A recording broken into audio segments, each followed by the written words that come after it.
तो आज हम एक नए एनिमेशंस के बारे में देखने वाले हैं और इसमें एक बहुत ही इम्पोर्टेंट प्रॉपर्टी का हम यूज़ करने जा रहे हैं और उस प्रॉपर्टी का नाम है बैकग्राउंड पोजीशन। तो इसमें हम जो है वो हम ट्रांसफॉर्म के बारे में भी देखेंगे, जिसमें कि हम रोटेट और ट्रांसलेट दोनों करा सकते हैं, लेकिन अभी इस वीडियो के लिए हमें रोटेट कराना है। तो यहाँ पे देखिए मैंने एक स्टाइल ऐड किया है। इसमें मेरा एक प्लेयर है, उसे मैंने हाइट और विड्थ दिया है और कुछ मार्जिन दिया है और उसका पोजीशन को एब्सोल्यूट रखा था कि वो मूव कर सके। और अभी मैं क्या करने वाला हूँ, अभी मैंने उसे ये स्प्राइट इमेज दिया है। तो ये स्प्राइट इमेज आप यहाँ पे देख सकते हैं, जैसे कि मैं आपको दिखाता हूँ, ये देखिए। तो इस टाइप का जो इमेजेस जो है वो आपके गेम्स में स्पेशली मोशन को दिखाने के लिए यूज किया जाता है। जैसे कि आप किसी भी ऑब्जेक्ट का मोशन जब दिखाते हैं तो आपको इस टाइप का इमेज का यूज करना होता है। तो इसके बारे में मैं आपको थोड़ा सा और भी बता देता हूँ। जैसे कि अगर मैं यहाँ पे देखूँ तो यहाँ पे जो एक आपका कोऑर्डिनेट y है, उस फिक्स्ड कोऑर्डिनेट के लिए x की अलग अलग वैल्यूज है। तो हम क्या करेंगे कि हम जो है किसी एक पर्टिकुलर y पे, फिक्स्ड y पे x की अलग अलग वैल्यू पे स्क्रॉल करेंगे। लेकिन एक्चुअली यहाँ पे थोड़ा केस एक्चुअली मुझे देख के लग रहा है कि ये थोड़ा सा उल्टा है। यहाँ पे आप देख रहे हैं कि एक फिक्स्ड y है, ठीक है, और मेरा वैल्यू x का अलग अलग है, ठीक है। जनरली जब आप मतलब कि दूसरे केसेस को देखिएगा तो उसमें आपको वही लगेगा कि यहाँ पे जो इमेजेस जो होता है, जैसे कि मेरा एक यहाँ पे एक इमेज था, जैसे कि मैं आपको दिखाता हूँ, मेरा एक प्लेयर स्प्राइट इमेज था। तो ये इमेज में भी अगर आप देखिएगा कि जब मेरा जो स्प्राइट जो है वो इस साइड जब देख रहा है तो x का वैल्यू ये नीचे की तरफ जा रहा है, ठीक है। तो ये उसका डाउनवर्ड मोशन का है, जहाँ पे इसका फीट जो है वो मूव कर रहा है थ्रू आउट द x। तो एक पर्टिकुलर y के लिए यहाँ पे उसका x का जो है वो आप देख सकते हैं कि अलग अलग वैल्यू है। y क्या डिनोट करता है, डाउनवर्ड मोशन। सिमिलरली यहाँ पे y की दूसरी वैल्यू होगी जो कि लेफ्ट में मोशन को इंडिकेट करती है। तो जब ये लेफ्ट जाएगा तो ये देखिए इसका फीट जो है वो अलग अलग मूव कर रहा है। सिमिलरली y की एक और वैल्यू, अगर आप यहाँ और नीचे जाइएगा तो y का एक और वैल्यू आपको मिलेगा, जहाँ पे इसका फीट जो है वो अलग अलग वे में मूव कर रहा है। तो हम क्या करते हैं कि अलग अलग y के पोजीशन के लिए स्क्रॉल करते हैं। वी स्क्रॉल थ्रू x, हम x को स्क्रॉल कराते हैं, x को बढ़ाते हैं। लेकिन ये जो हमारा जो केस जो है, ये आप जो देख रहे थे, जो मैंने ये जो था, इसमें जो है बर्ड जो है एक्चुअली वो अलग अलग y पे जो है, यहाँ पे y है, तो वो अलग अलग y के लिए उसका x का बिहेवियर नहीं, अलग अलग x के वैल्यू के लिए उसका y का बिहेवियर चेंज कर रहा है यहाँ पे, जैसा कि आप देख सकते हैं। तो अगर मैं x को कुछ रखूं तो y का अलग अलग बिहेवियर होगा। तो जो हम यहाँ पे देख रहे हैं कि जो एक फ्रेम्स है, जो फ्रेम्स के बारे में जो आप जानते हैं, जैसे कि अगर मैं यहाँ पे x और y है, ठीक है, ये दोनों 0 है, तो अगर मैं y = 50 में जाऊंगा और यहाँ पे x को 0 रखूंगा तो इसका बिहेवियर जो है वो अलग है। और फिर मैं x को फिक्स्ड रखता हूँ यहाँ पे 0 पे और y का वैल्यू को 100 रखूंगा, तो ये एक अलग पिक्चर है। फिर मैं x का वैल्यू 0 रखूंगा, y का वैल्यू मान लीजिए 150 करूंगा, तो यहाँ पे एक अलग इमेज है।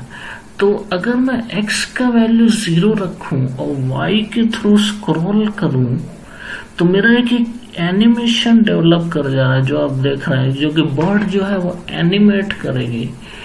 जैसे जैसे मेरा x का वैल्यू तो फिक्स्ड है, लेकिन y का वैल्यू जो है वो चेंज कर रहा है।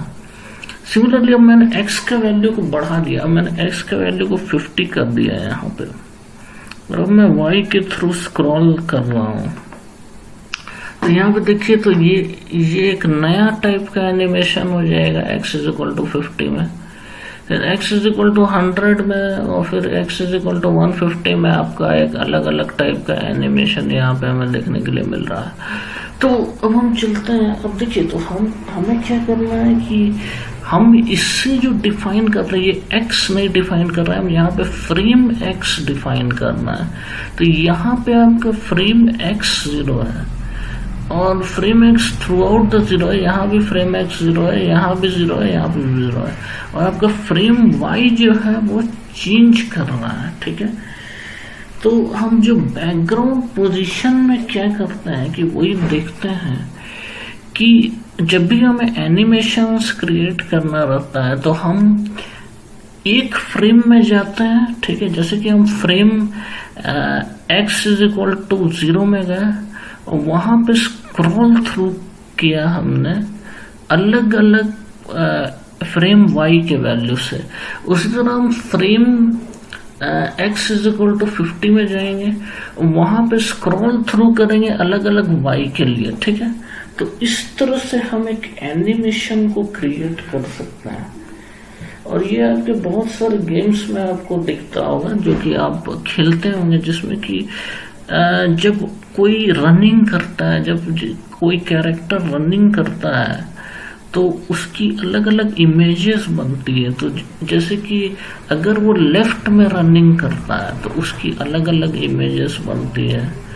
अगर वो, जैसे कि मैंने आपको यहाँ पे स्प्राइट में दिखाया था कि अगर उसका जो फ्रेम जो है वो लेफ्ट में है, ठीक है, जैसे कि मैं आपको एक बार फिर से दिखा देता हूँ। जैसे कि इसका फ्रेम जो है वो लेफ्ट में है, तो इसका ये फ्रेम क्या होगा, ये फ्रेम y होगा, और यहाँ पे फ्रेम y जो है वो आपका 0 है एक्चुअली ना, नहीं, फ्रेम y आपका मान लीजिए 33 है, यहाँ पे फ्रेम y 0 है, तो फ्रेम y यहाँ पे आपका 33 है। तो एक फ्रेम y = 33 के लिए आपका अलग अलग क्या हो रहा है, फ्रेम x की वैल्यूज हो रही है, हम स्क्रॉल करते हैं उसके थ्रू। तो जैसे ही मैं फ्रेम y को फिक्स कर रहा हूँ, तो फ्रेम y = 33 आपका लेफ्ट है, और हम जैसे ही फ्रेम x के थ्रू स्क्रॉल करेंगे तो वो लेफ्ट में, उसका लेफ्ट का मोशन का एनिमेशन जनरेट होगा। उसी तरह आपका फ्रेम जो फ्रेम y = मान लीजिए यहाँ पे 66 है, अब हम जैसे ही फ्रेम x के थ्रू स्क्रॉल करेंगे तो हमारा एक राइट मोशन का मतलब कि एक एनिमेशन जनरेट होगा। उसी तरह यहाँ पे मेरा फ्रेम y जो है वो 99 है, तो हम जैसे ही फ्रेम x के थ्रू स्क्रॉल करेंगे तो मेरा अपवर्ड मोशन का एक एनिमेशन जनरेट होगा। और जैसे ही, और यहाँ पे देखिए मेरा फ्रेम y जो है वो 0 है, 0 का मतलब है कि वो डाउनवर्ड जा रहा है। तो जैसे ही मैं फ्रेम x के थ्रू स्क्रॉल करूंगा तो एक डाउनवर्ड मोशन का एनिमेशन जनरेट होगा। तो इस तरह से, और यहाँ पे मान लीजिए कि आपका और भी फ्रेम हो सकता है, जैसे कि सिटिंग फ्रेम होता है, तो हम उसे फ्रेम y का एक दूसरा वैल्यू देते हैं, और उस जैसे ही सिटिंग फ्रेम में दूसरे मान लीजिए कि एक x की वैल्यूज होती, हम उसके थ्रू स्क्रॉल करके एक सिटिंग एनिमेशन को जनरेट करते हैं। ठीक है, तो इस तरह का जो एनिमेशन जो होता है, जैसे कि यहाँ पे फ्रेम y को लेफ्ट राइट और आपका लेफ्ट राइट और अप और डाउन से डिनोट किया गया है फ्रेम y को। तो डाउन को डिनोट किया गया फ्रेम y = डाउन = 0, यहाँ पे फ्रेम लेफ्ट = 33 नहीं, यहाँ पे फ्रेम y = 33 लेफ्ट, और यहाँ पे frame y is equal to 66 is equal to right, और यहाँ पे frame y is equal to 99 is equal to up. इस तरह से, और इसी तरह बर्ड का मोशन आपको यहाँ पे देखने के लिए मिल रहा है। तो यहाँ पे जो फ्रेम y जो है वो इसका एक टाइप का मोशन को डिनोट कर रहा है, ये वाला frame y is equal to 0, फिर frame y is equal to 33 इसका दूसरा टाइप का मोशन को डिनोट कर रहा है, दूसरा टाइप का एनिमेशन। और frame y is equal to यहाँ पे 100 इसका तीसरा टाइप का मोशन को डिनोट कर रहा है। और तो frame y is equal to 100 को का एनिमेशन के लिए हमको क्या करना होगा, x के थ्रू स्क्रॉल करना होगा, ठीक है। सॉरी, ये फ्रेम x है, तो यहाँ पे frame x is equal to 0, x is equal to 33 और x इज इक्वल टू 50 है, और x इज इक्वल टू 100 है, और x इज इक्वल टू 150 है। तो frame x is equal to 0 के लिए हम स्क्रॉल करेंगे फ्रेम y के थ्रू और एक एनिमेशन जनरेट करेंगे। Similarly frame x is equal to तो frame x is equal to 100 के लिए, मान लीजिए frame x is equal to 50 के लिए हम स्क्रॉल करेंगे फ्रेम y के थ्रू और एक दूसरा एनिमेशन को जनरेट करेंगे।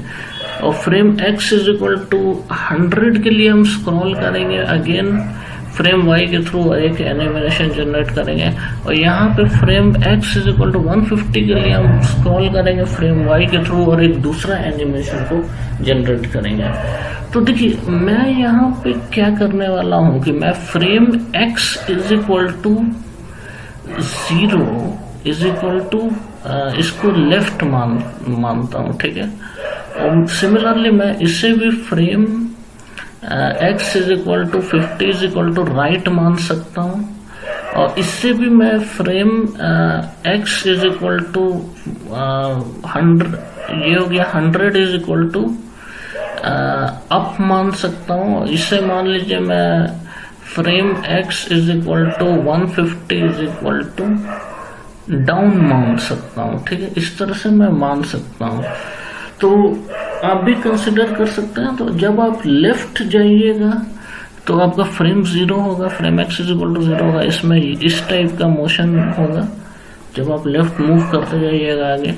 उसी तरह जब आप राइट जाइएगा तो frame x is equal to 50 होगा, तो उस पर जैसे ही हम y के थ्रू स्क्रॉल करेंगे तो हमें इस टाइप का मोशन जनरेट होगा, जैसे कि आप देख रहे हैं, और ये रिपीट होता रहेगा।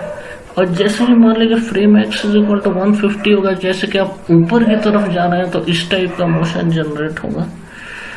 और मान लीजिए कि मैं frame x is equal to यहाँ पे 150 रखता हूँ, तो ये नीचे की तरफ जा रहा है, तो जैसे ही मैं y के थ्रू स्क्रॉल करूंगा तो इस टाइप का मोशन जनरेट होगा। तो हम क्या करने वाले हैं कि इसी मोशन को दिखाने वाले हैं आज। तो उसके लिए बैकग्राउंड पोजीशन को हम क्या करते हैं, सेट कर देते हैं अलग अलग पॉइंट्स पे। तो हमारा जो बैकग्राउंड पोजीशन है वो क्या होता है, वो आपका x और y होता है, ठीक है। फ्रेम x और फ्रेम y, और ये अलग अलग पोजीशन पे जाके आपका अलग अलग एनिमेशंस को गेट करता है, वही हम देखने वाले हैं, ठीक है।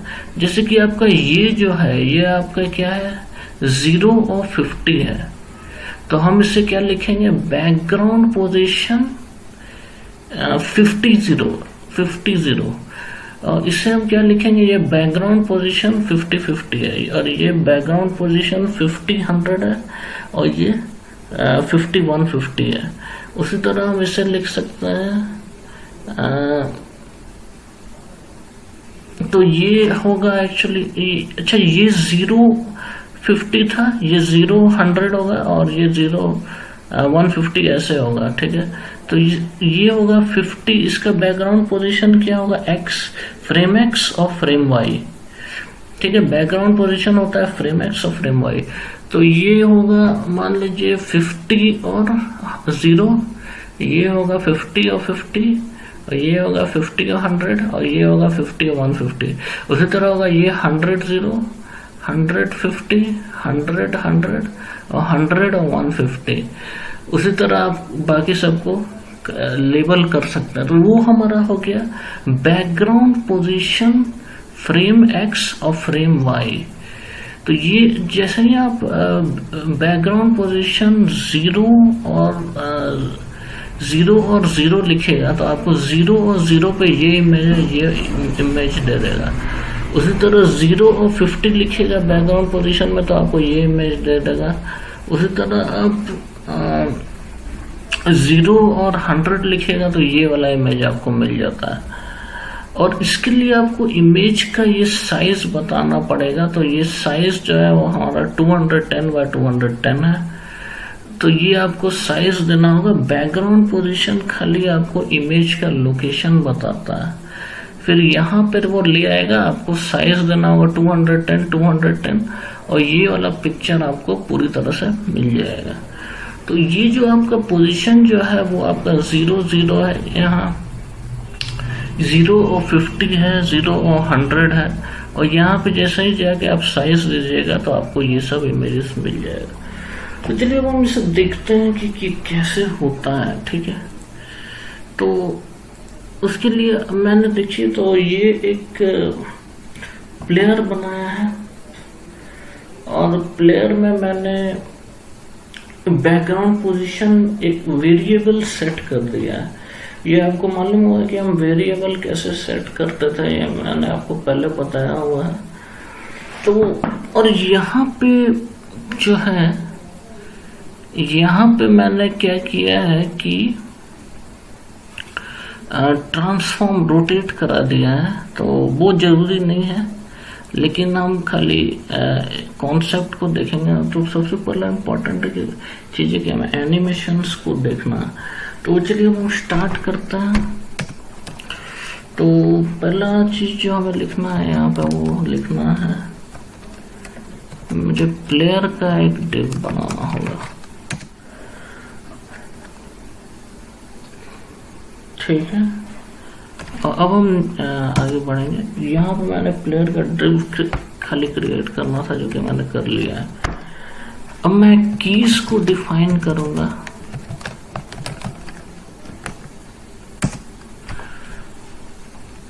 कीज में मैंने इज इक्वल टू छोड़ दिया है। यहाँ पे एरे को की डेफिनेशन है। और अब मैं यहाँ पे माई प्लेयर को डिफाइन करता हूँ, मान लीजिए। तो ये मेरा है, इससे मैं गेट करूंगा प्लेयर को इसके थ्रू। तो ये मेरा, जैसा कि आप जान रहे हैं कि गेट करने का तरीका जो कि आप जानते हैं। तो इस तरह से मैंने प्लेयर को गेट कर लिया है। और अब मुझे क्या करना है कि स्पीड को डिफाइन करना है। तो मुझे इसे मूव कराना है किसी स्पीड से कैरेक्टर को, जो हमारा प्लेयर है।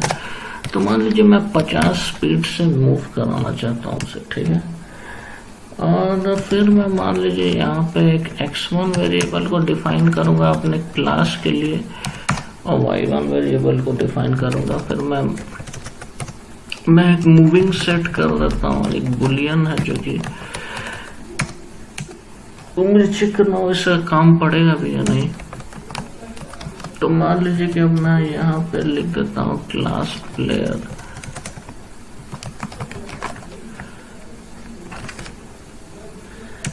और फिर मैं यहाँ पे एक कंस्ट्रक्टर बना देता हूँ और यहाँ पे लिख दूंगा x1 y1 जो कि हमारा पैरामीटर है। अब मैं यहाँ पे दिस डॉट x1 को डिफाइन करता हूँ एज 0। यहाँ पे मैं ब्रैकेट लगाना भूल गया हूँ एक्चुअली।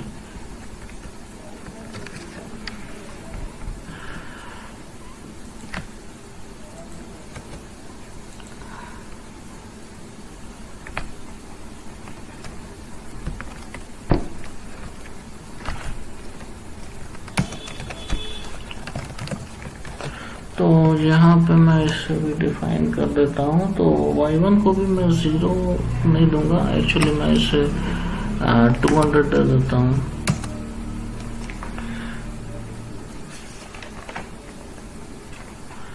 तो अब मैं एक्चुअली फ्रेम x और फ्रेम y को डिफाइन करूंगा। तो देखिए एक्चुअली मैं कोई भी रैंडम वैल्यू अभी ले लेता हूँ, बाद में हम इसे एडजस्ट करेंगे अपने सिचुएशन के हिसाब से। तो अभी मैं मान लीजिए कि कोई भी रैंडम वैल्यू 0 0 ले लेता हूँ, ठीक है। तो किस फ्रेम से आप स्टार्ट करना चाहते हैं एक्चुअली ये वो मेंशन करता है। तो मैं 0 0 से स्टार्ट करना चाहता हूँ। 0 0 फ्रेम मैंने जैसे कि आपको बताया था कि वो यहाँ पे है, ठीक है। और तो मैं उससे स्टार्ट करना चाहता हूँ। और 0 0 फ्रेम में देखिए मैंने लेंथ जो है हाइट और ये विड्थ दिया हुआ है। तो 0 0 फ्रेम में मैं जैसे ही यहाँ पे आऊँगा तो मेरा हाइट जो होगा वो 280 होगा और विड्थ जो होगा वो 210 होगा। तो हमें ये पिक्चर मिल जाएगा 0 0 में। तो ये हमारा स्टार्टिंग इमेज होगा, ठीक है। तो अब मैं आ जाता हूँ यहाँ पे मैं लिखूंगा डॉट स्टाइल डॉट लेफ्ट। इसे मैं बराबर कर दूंगा this dot x1 plus px, ठीक है। अब मैं क्या करता हूँ, यहाँ पे मैं तुरंत ये कर देता हूँ और यहाँ पे मैं बॉटम लिख के यहाँ पे दिस डॉट y1 दे दूंगा और यहाँ पे तो अब हम नीचे आ जाएंगे। अब देखिए मैं इसका एक ऑब्जेक्ट बना लूंगा, क्योंकि ये क्लास है तो इसका आप ऑब्जेक्ट बना सकते हैं। और मैं यहाँ पे ये इसका एक ऑब्जेक्ट बना लेता हूँ और इसे एक वेरिएबल पोजीशन असाइन कर दूंगा, ताकि मैं बाद में x और y दोनों को चेंज कर पाऊँ। और मैं यहाँ पे एक इवेंट लिस्टनर लगा लेता हूँ और ये की डाउन के लिए होगा मान लीजिए। तो की डाउन के लिए मैं कुछ भी जैसे कि एक फंक्शन बना लेता हूँ यहाँ पे, और यहाँ पे मैं इसे लिख के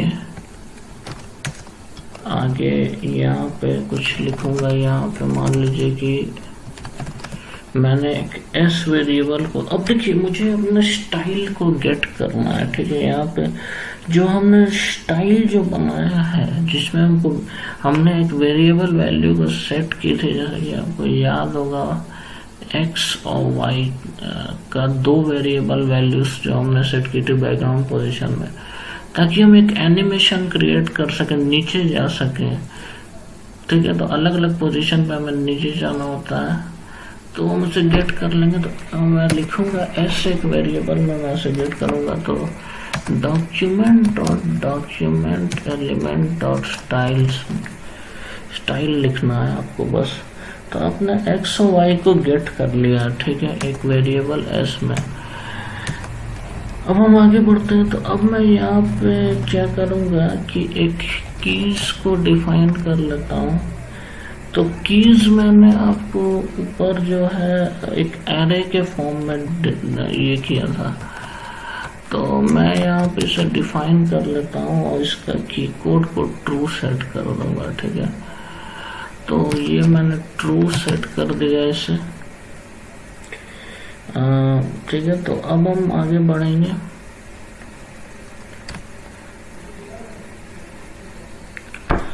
तो अब मैं यहाँ पे लिखूंगा इफ अगर मेरा कीज जो है जो कि मैंने ऊपर एक, तो यहाँ पे मैं आपको बता देता हूँ कि यहाँ जो कीज जो है वो एक एरे है जिसके अंदर हमने की कोड डाला हुआ है। तो की कोड कोई पर्टिकुलर वैल्यू को ही एक्सेप्ट करता है, जो कि आपके कीबोर्ड का कोड होता है। जैसे कि आपका जो एरो कीज जो होता है कीबोर्ड में, तो वो 37, 38, 39, 40 के अलावा आप और कुछ नहीं दे सकता। तो मैं यहाँ पे 37 दूंगा तभी ये वैलिड होगा। तो मान लीजिए कि मैं पहले 38 दे देता हूँ, और अब मैं यहाँ पे एक ब्रैकेट खोल के नीचे की तरफ जाता हूँ और यहाँ पे लिखता हूँ player.y1। यहाँ पे मैं इससे क्या करूँगा कि ऊपर की तरफ ले जाऊंगा, ठीक है। तो यहाँ पे मैं यानी ये लिख दिया, स्पीड की वैल्यू मैंने डिफाइन की हुई है ऑलरेडी। और अब मैं यहाँ पे आ जाता हूँ और यहाँ पे मैं लिखता हूँ दूसरा स्टेटमेंट, जो कि मेरा एक्चुअली मैंने अपडेट नहीं किया उसे, जो मैंने player.y1 में जो चेंज किया उसे मुझे अपडेट करना है किसमें, माई प्लेयर में। तो आपको माई प्लेयर में जाके उसे अपडेट करना है और यहाँ पे आपको फ्रेम की वैल्यू भी सेट करनी है। तो यहाँ पे मैं मान लीजिए कि मैं अपडेट कर देता हूँ, तो स्टाइल डॉट यहाँ पे मान लीजिए कि मैं इसे बॉटम से मूव कराना चाहूँगा क्योंकि ये ऊपर की तरफ जाएगा। तो मैं लिखूँगा player.y1 प्लस px, ठीक है। तो हमने इसे अपडेट कर दिया। अब हम अपना एक प्लेयर का जो फ्रेम जो है उसे भी सेट कर देंगे। तो player.frame, तो फ्रेम में क्योंकि x को ही सेट करूँगा अभी, तो मैं यहाँ पे फ्रेम एक्चुअली कोई प्रॉब्लम नहीं है अगर आप y को सेट कीजिएगा, क्योंकि मैंने यहाँ पे जो बैकग्राउंड पोजीशन जो लिया है यहाँ पे x और y लिए, तो मैं y को ही सेट कर देता हूँ, ठीक है।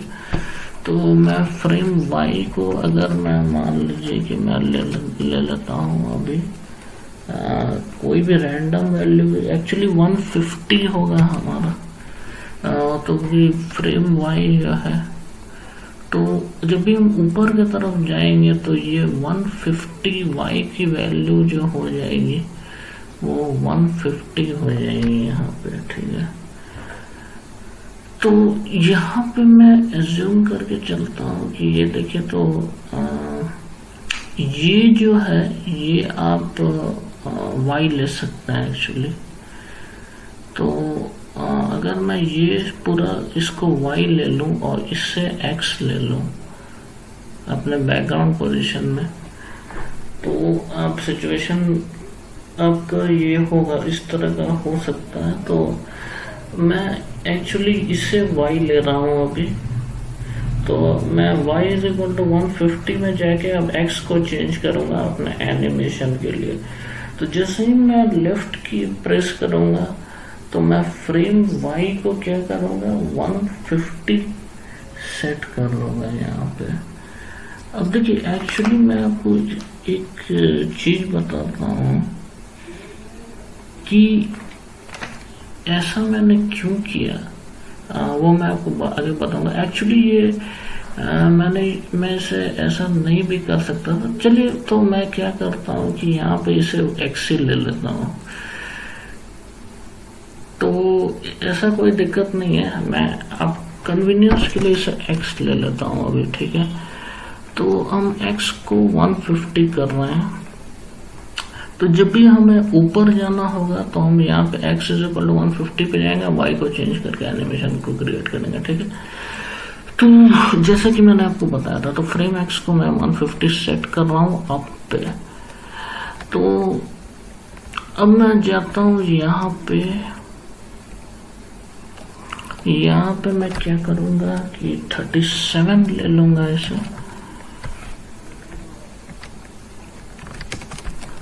और यहाँ पे मैं डिफाइन करूँगा player.y1 को, और यहाँ पे actually minus is equal to speed होगा, यानी ये लेफ्ट की तरफ जाएगा। तो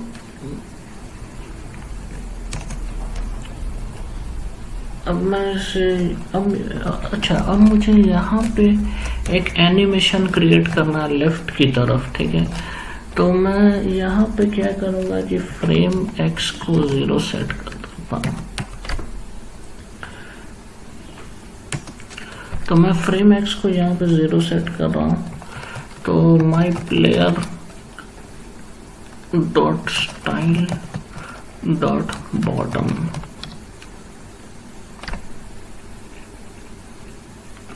एक्चुअली यहाँ लेफ्ट होगा। तो ये हो गया player dot y1 x1 plus px।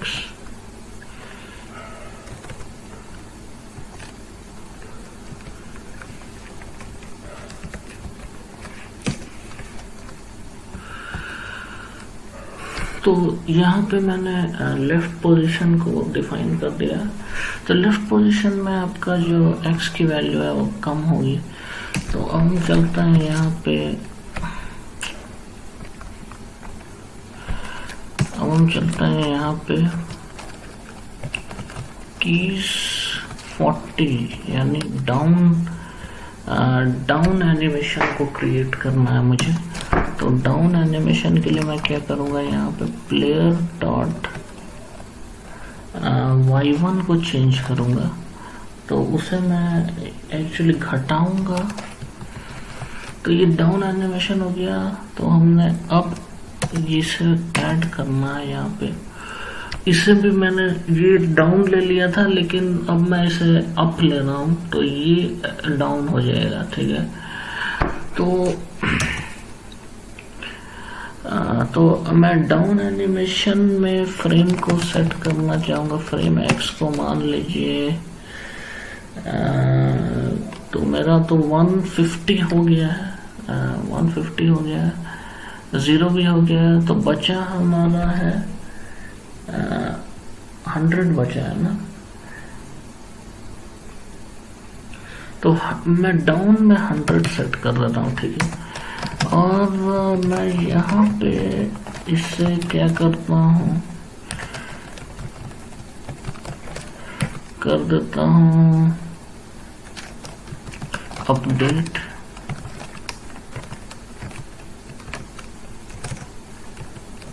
ठीक है, मैंने अपडेट कर दिया इसे। अब हम नीचे की तरफ जाएंगे, यहाँ पे ब्रैकेट देना है।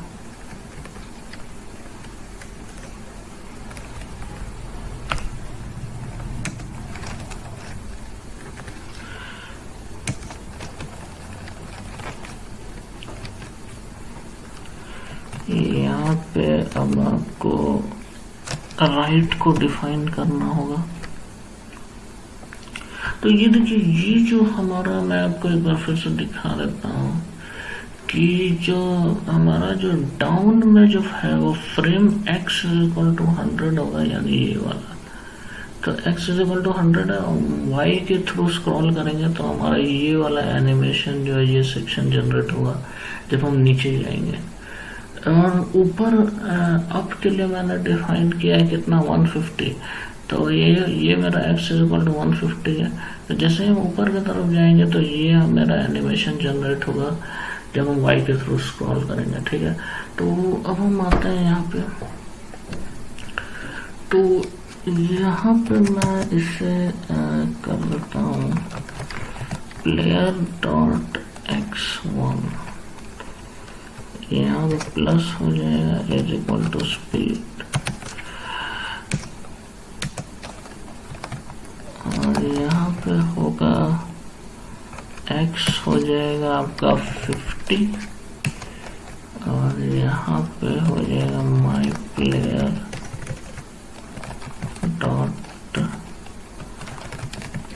और इसे मैं इस तरह से कुछ लिख के यहाँ पे मैं इसे अपडेट कर लूँगा।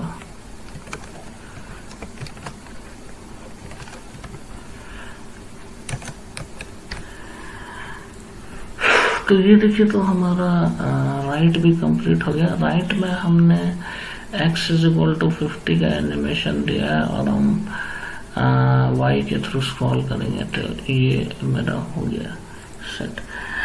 अब हमें स्क्रॉल करना है नीचे की तरफ, ठीक है।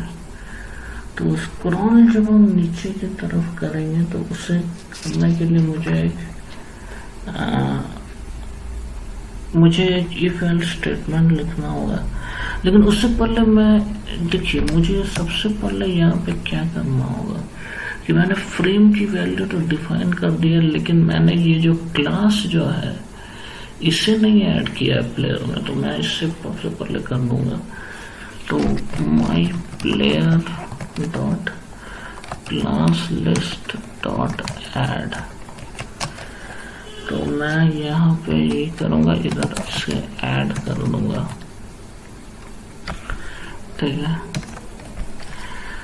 और अब मुझे अब देखिए क्योंकि अब मुझे x और y को डिफाइन करना है, तो मैंने क्लास तो सेट कर दिया है इस पर, लेकिन मैंने x और y को डिफाइन नहीं किया है। तो वो मैं यहाँ पे सेट प्रॉपर्टी के थ्रू, जैसे कि मैंने आपको पहले वाले वीडियो में भी बताया था कि सेट प्रॉपर्टी के थ्रू हम ऐसा कर सकते हैं। तो यहाँ पे मैं इससे क्या करूँगा, सबसे पहले x को क्या सेट करूँगा मैं, तो मान लीजिए मैं फ्रेम x सेट कर देता हूँ, क्योंकि मेरा फ्रेम x जो है ऊपर डिफाइन किया हुआ है, ठीक है। अब मैं एक बार, अच्छा यहाँ पे आपको इसका पिक्सल में कन्वर्ट करना होगा क्योंकि ये आपका इंटीजर में है। तो अब हम यहाँ पे नीचे की तरफ आएंगे और यहाँ पे मैं एक बार फिर से क्या करता हूँ, Ctrl+D दबा के इसे कॉपी करता हूँ और अब मैं यहाँ पे y को सेट कर दूंगा। अब क्योंकि मुझे y के थ्रू स्क्रॉल करना है अब, तो मैं एक फंक्शन बनाऊंगा जो कि हैंडल करेगा स्क्रॉलिंग को, ठीक है। तो इसमें नीचे जाके मुझे क्या करना होगा कि इसे डिफाइन करना होगा। मैं नीचे गया और मैंने यहाँ पे इस फंक्शन को डिफाइन कर दिया है और अब मैं यहाँ पे लिखूंगा player dot frame x frame y क्योंकि मुझे y पे स्क्रॉलिंग करनी है, तो फ्रेम y लिखूंगा मैं और ये लेस होगा मान लीजिए 150 से या 151 से, ठीक है। क्योंकि मैं नीचे की तरफ स्क्रॉल कर रहा हूँ, तो मैंने जैसे कि आपको वैल्यू बताया था यहाँ कि ये 0 है, ये 50 है, ये 100 है और ये 150 है। ये कैलकुलेटेड है आपके इस कैनवास में, ये आपको कैलकुलेट करना होगा और ये पिक्सल्स में होती है, तो ये आपको ध्यान रखना है कैसे कैलकुलेट करना है उसे। तो हम इसे यहाँ पे ऐसे लिख के, और देखिए एक्चुअली मैं यहाँ पे एक सेट टाइम इंटरवल चलाने वाला हूँ, तो उससे जो है हमारा जो वैल्यू जो है वो डायनामिक हो जाएगा, यानी अपडेट होता रहेगा आपका y का वैल्यू। तो मैं इससे 50 कर दूंगा मान लीजिए, और इसके बाद मेरा काम हो गया। लेकिन अगर ये कंडीशन सेटिस्फाइड नहीं है, अगर मान लीजिए कि वो पूरा एनिमेशन को क्रॉस कर चुका है, यानी मान लीजिए कि वो नीचे तक आ गया, तो मैं उसे फिर से ऊपर सेट कर दूंगा। तो उसके लिए मुझे क्या करना होगा, तो उसके लिए मुझे बस एक सिंपल चीज लिखना कि मैं सिर्फ फ्रेम y को 0 कर दूंगा एक्चुअली, ठीक है। तो मैंने फ्रेम y को 0 कर दिया। तो इस एक्चुअली यहाँ पे प्लेयर छूट गया, तो प्लेयर डॉट फ्रेम y होगा।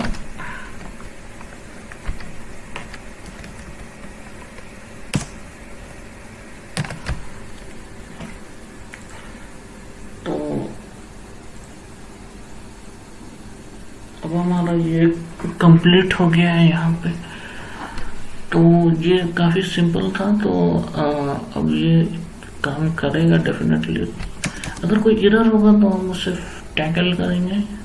और यहाँ पे मुझे कुछ मिस्टेक तो अभी दिख नहीं रहा। यहाँ पे मैंने ये छोड़ दिया है।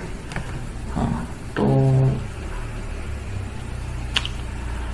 चलिए आइए अब हम देखते हैं कि कैसे हमारा ये काम करता है, एनिमेशन कैसे काम करता है। ठीक है,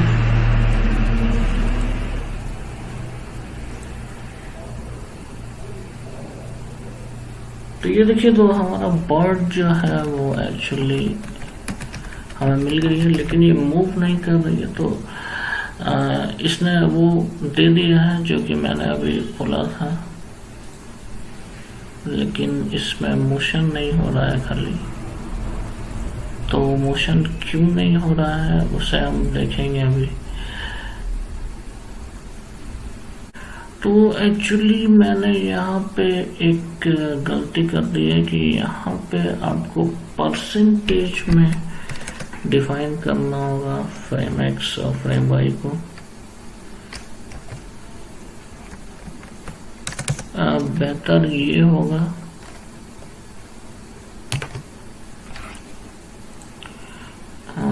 और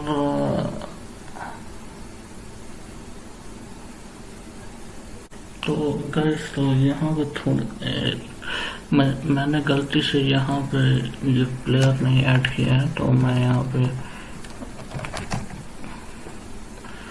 तो ये हड़बड़ी में एक्चुअली कुछ गड़बड़ी टाइप की हो जाती है, तो वो पता नहीं चलता है। तो मैं इसे बस ऐड कर दूंगा जल्दी जल्दी। मैंने यहाँ पे इसे ऐड कर दिया है और कहीं तो मेरा नहीं बचा हुआ है, यहाँ पे भी बचा हुआ है ना। तो यहाँ पे आपको प्लेयर रखना होगा क्योंकि आपको अपने फ्रेम एक्स और फ्रेम वाई को क्लास में डिफाइन किया। ठीक है, तो और यहाँ पे मेरा ये की डाउन इवेंट है। तो अब पूरी गलती को मैंने करेक्ट कर लिया है। अब मैं जैसे ही इसे सेव करूँगा, इसे चलाते हैं तो देखिए इसे ये ऊपर भी एनिमेट कर रहा है, नीचे भी एनिमेट कर रहा है, आगे की तरफ भी जाने में एनिमेशन हो रहा है और पीछे की तरफ भी जाने में ये एनिमेट कर रहा है। ठीक है, तो मैंने एक कंप्लीट फ्लाइंग बर्ड को बना लिया, जैसा कि आप देख सकते हैं। और वो जहाँ भी जा रहा है तो वो पूरी तरह से एनिमेट कर रहा है। ठीक है, तो इस तरह से मेरा ये एनिमेशन कंप्लीट हो। तो अगर आपको ये वीडियो पसंद आया तो मेरे चैनल को सब्सक्राइब जरूर कीजिए, उससे मुझे मोटिवेशन मिलता है कि मैं आगे वीडियो बनाऊँ। और ठीक है गाइस, तो हम अब अगले वीडियो में मिलते हैं।